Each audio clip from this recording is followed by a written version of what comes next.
Pemirsa, Donald Trump selangkah lagi menjadi Presiden Amerika Serikat setelah unggul dari Kamala Harris dalam pemilu yang diselenggarakan 5 November. Dunia pun akhirnya mengaitkan kemenangan Donald Trump dengan konflik yang terjadi di Timur Tengah, khususnya antara Israel dengan Iran. Ya, sebagian pengamat menilai konflik Israel dengan Iran akan semakin tajam karena Trump terang-terangan mendukung militer Israel. Jika nantinya Israel memutuskan untuk menyerang fasilitas nuklir Iran, akan seperti apa situasi di Timur Tengah ke depan? Pemirsa, untuk membahasnya telah bergabung pakar hubungan internasional UGM, Kusrido Ambardi, dan juga ada pakar hubungan internasional dari UI, Susi Sri Suparin S. Sudarman. Selamat petang, Bu Susi dan juga Selamat Pak petang.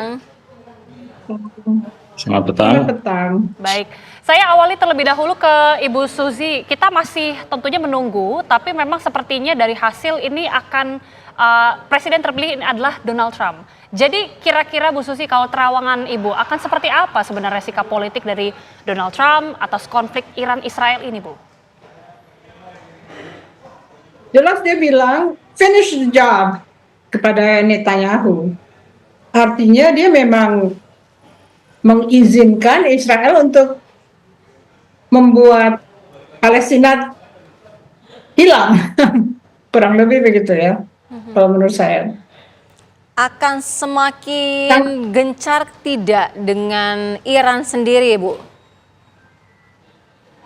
Anda lihat waktu Jenderal Suleiman. Bu Susi? Baik, kita perbaiki komunikasi dengan Ibu Susi. Baik. Dibunuh kan dahsyat sekali tuh ya pembunuhannya ya. Baik, Ibu Susi, kami mohon maaf, kita akan perbaiki komunikasi.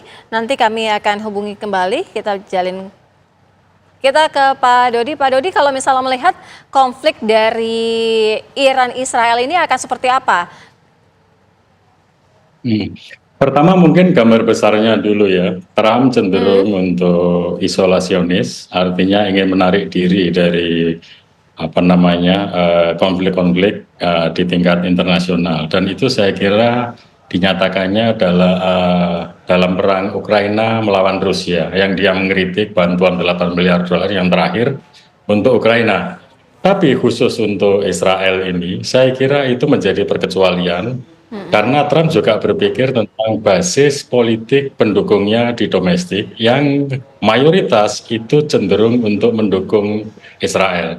Dan oleh karena itu mungkin meskipun postur umumnya Amerika Serikat itu mungkin akan cenderung isolasionis, tetapi saya kira untuk khusus Israel dikecualikan. Dan itu artinya minimal konflik di Timur Tengah antara Israel dengan Palestina dan setelah itu terlibat juga dengan Iran, itu saya kira akan tetap kencang ya, tetap menyala. Dan di sana saya kira Trump juga tidak akan menarik diri dibandingkan dengan sikapnya terhadap Ukraina. Jadi Israel ini lebih memiliki sentimen yang kuat dengan para pendukung Trump, bahkan para mayoritas warga negara di Amerika. Mungkin perbandingannya sebagaimana isu Palestina di Indonesia ini, mayoritas kan cenderung untuk membela Palestina. Nah, di sana cenderung untuk membela Israel. Jadi kalau desaan dari domestik itu memaksa Trump untuk bersikap, saya kira konflik dengan Iran dan kemudian dengan Palestina juga itu akan tetap bertahan, bahkan mungkin akan semakin mengeras, gitu Mbak. Oke, ini yang menjadi salah satu sorotan juga Pak Dodi adalah Israel yang disinyalir mengincar fasilitas nuklir Iran. Dengan Donald Trump ini nanti terpilih sebagai presiden terpilih, apakah nanti Donald Trump ini akan mengizinkan Israel untuk mengincar fasilitas nuklir ini? Saya kira pernyataan dia sudah mengatakan itu. Jadi kalau seandainya mau menarget Iran sebagai sebuah pembalasan serangan rudal-rudal dari Iran ke Israel, itu fasilitas nuklir yang pertama. Itu dengan tujuan jangka pendek, kalau seandainya nuklir Iran sudah terbangun dan mampu bikin senjata, itu adalah ancaman yang sangat serius. Kalau seandainya nuklir itu memang sudah bisa diproduksi senjata nuklir ya. Oleh karena untuk jangka panjangnya itu supaya kemungkinan pembikinan senjata nuklir oleh Iran itu bisa dicegah.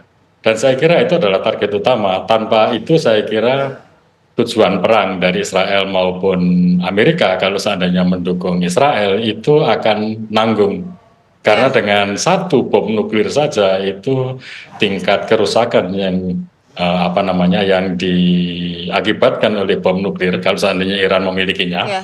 itu bisa luar biasa dampaknya. Oleh karena itu menjadi target atau prioritas utama serangan kalau seandainya itu dilangsungkan lagi.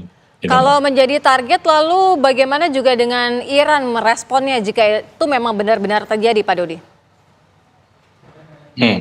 Saya kira selama ini kan 2 kali ya sudah Iran balas Responnya, iya. atau menyerang Israel.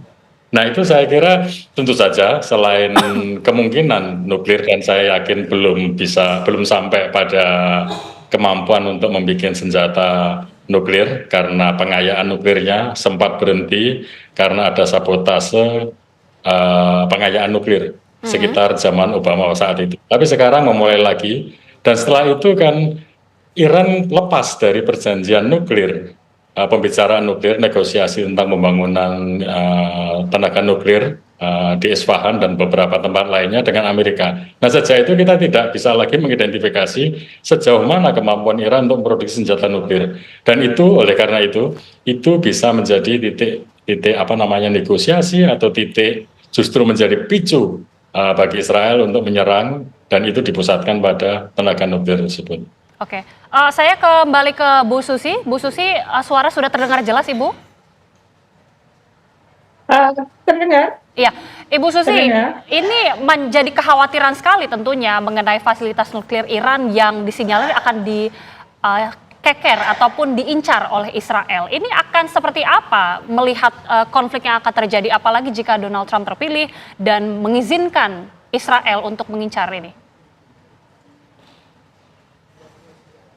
Ya, Tahu kan konsekuensinya kalau udah nuklir dengan nuklir kan artinya perang dunia ya. Iya. Jadi sebetulnya tindakan Trump dalam menghapuskan perjanjian yang sudah dengan susah payah disusun untuk berbagai negara mengawasi nuklir Iran itu dihancurkan sendiri sehingga tidak ada lagi cara-cara untuk memantau secara logika ya. Jadi mereka akan melakukan hal-hal yang sama sekali tidak rasional kan menurut saya. Kalau misalnya mau saling berperang secara nuklir ya silakan dalam artian tahu konsekuensinya. Mutual self-destruction ya. Oke, tapi apakah ini sudah menjadi dalam pandangan Ibu, apakah ini menjadi salah satu kalkulasi ataupun analisa dari Donald Trump melihat konsekuensi yang akan terjadi jika betul nanti perang dunia, perang nuklir yang terjadi? Apakah seorang Donald Trump adalah seorang scholar yang akan menimbang macam-macam hal? Saya kira dia instinctively seorang bisnis yang akan melakukan apa yang paling profitable. Instingnya kan bisnis ya.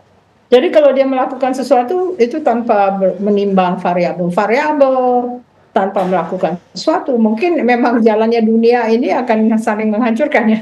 Mungkin nuclear warfare udah menjelang